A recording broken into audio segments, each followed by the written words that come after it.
Hi, I'm Danny Capaccio. I grew up in a pseudo-Christian home. Both parents were believing, but yet still stuck in sin. My dad was an alcoholic until I was 8. When my grandfather died, my dad gave up alcohol. And around that time, when I was 7 and 8 years old, is when I first accepted Christ in Sunday school, because who wants to go to hell? It's a bad place, and heaven's so much better. So, you say, yes, I want to do that.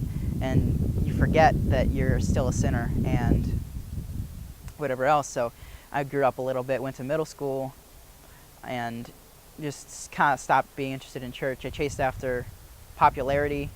I know it's hard to believe, but that was what I was about. During the day, I was all about getting a relationship and being the person that everyone liked, and being the popular guy with the gelled hair in the front and listening to boy bands.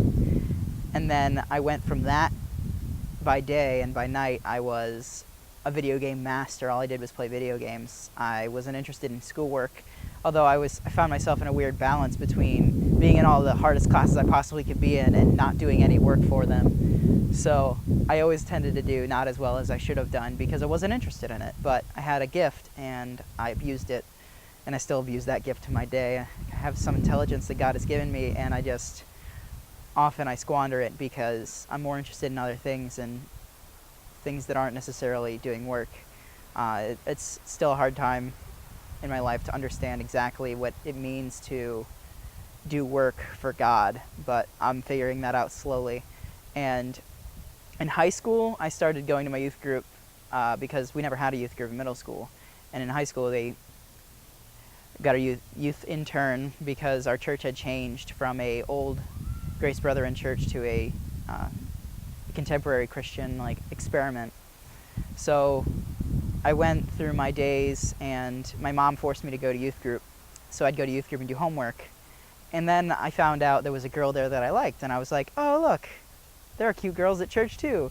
So I kept going and started going on my own volition because I was like, oh, I can get to know this person and whatever. And little beknownst to me that God used that to glorify himself by bringing me to my knees and really understanding what it meant to commit my life to Jesus. So I recommitted my life and was baptized my freshman summer after my freshman year of high school, which was one of the worst times of my life because of all the drama and marching band and still chasing after that popularity, but not knowing what it meant to be counterculture, but wanting to be, but also being popular. I found myself in a strange limbo and just obsessed over it.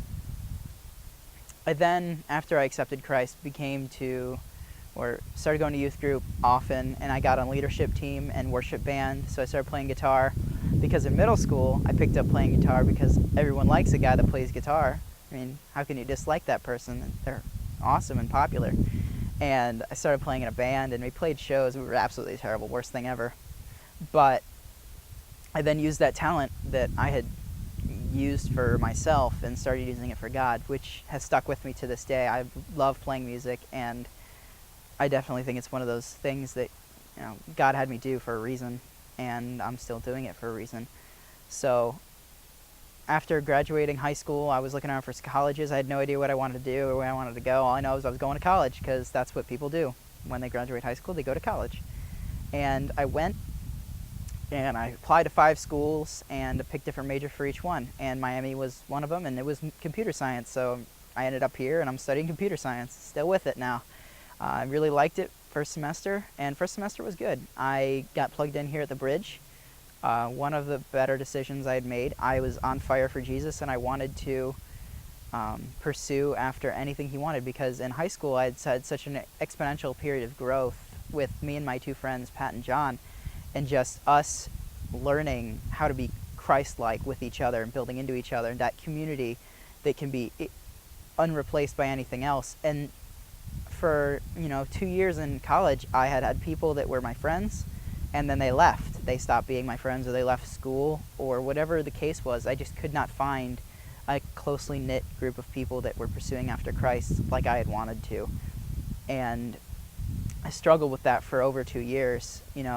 I was here, but I wasn't here committed all the way. I was stuck in pride, and I didn't have an interest in being with people that I thought were not as I guess, close with God or Christ-like as I was, because, whatever. But I found out that I was being a Pharisee in that, and that I didn't know what it meant to really be humbled. This past winter, I went home, and I was stuck because I left the Bridge last semester, and I didn't want to be involved in this ministry anymore, and I don't remember why. There was some struggles there, and it was a matter of myself being too high and mighty, and me thinking that I could do things better on my own. So I tried to do that for a whole semester, and I tried to get plugged in with a different church, and it just didn't pan out. Like, God didn't let me do the ministry I was wanting to do because I wasn't being open. I was closing my mind, I was closing my heart, and I wasn't letting Jesus do his work through me.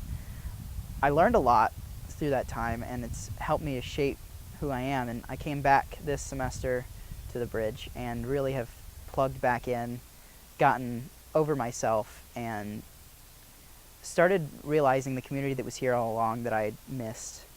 And I went on the spring break missions trip against my own will because I hate being in cars and driving. And I went on the bus ride to Mississippi, and it was a struggle. And the week was hard and long, and I was so tired, and I'm still recuperating.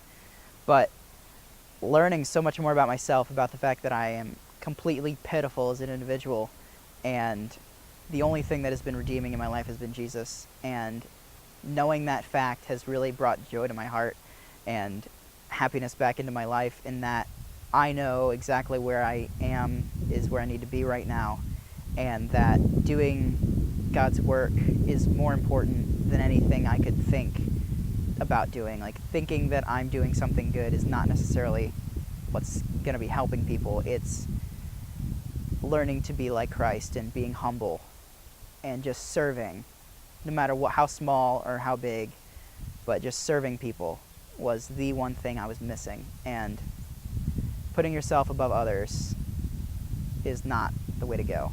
But always in Christ, consider yourself no better than anyone else. Philippians 2:8.